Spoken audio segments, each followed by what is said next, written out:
So I want to tell you a little bit about the special release that just came out, La Luna Mezcal Ponche Navideño. So this is the first time we ever make this for the market.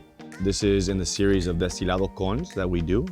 Some of you might recognize that as a vegan pechuga. A lot of the time when we do destilado con, the first thing that people say is a pechuga. And while it is destilado con, which means distilled with, it's more recognizable as pechuga, vegan pechuga in this case, because no proteins were used to produce it. But this is a seasonal release that we'll do every year now. This is the first one, Lote 114.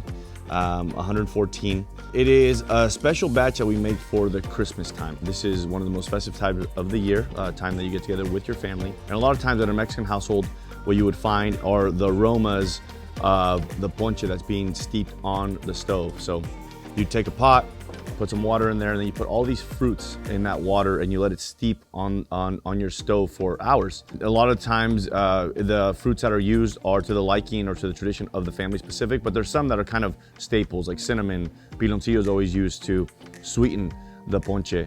Guava.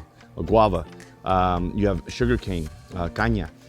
You have ciruela, pasa, or prune. A lot of these things are always a staple of a ponche. In this case for us, I'll give you guys a list of what we distilled with. And so I'm talking second distillation. We distilled with all these ingredients. So inside of the caso where the ordinario goes, we would be immersing all of these ingredients that I'm about to mention. Caña, which is sugarcane, manzana, which is apple, guayaba, guava, arándano, blueberry, ciruela, pasa, prune, tejocote, I don't think that has a direct translation, a local Michoacan fruit, jamaica, which is hibiscus, tamarindo, which is tamarind, piloncillo, which is that dense brown sugar I was mentioning, and then lastly, canela, which is cinnamon.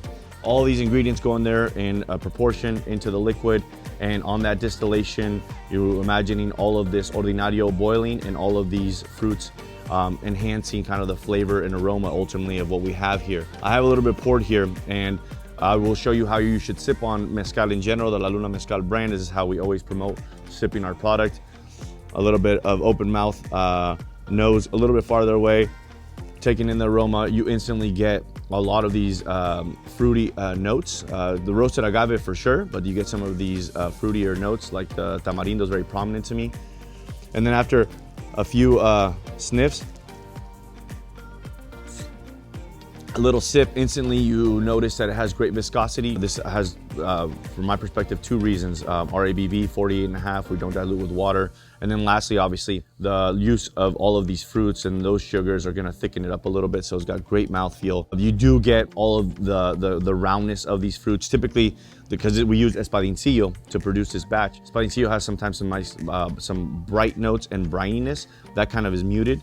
You really just get more of this well-rounded fruit notes on it. If you're not gonna be sipping it, you can also, because I've seen some people across the country that have purchased this bottle, make cocktails with it. Obviously, you can go to work on that, whether you wanna replace some whiskey and use this for a hot toddy, something hot as well, or literally make some ponche and then fortify it with this. You have a nice warm night, I will say. I hope you guys really enjoy this. Like I said, it's just seasonal, so it's really meant for the Christmas season. It's in your hands now. And with that being said, I hope you guys have a great holiday season.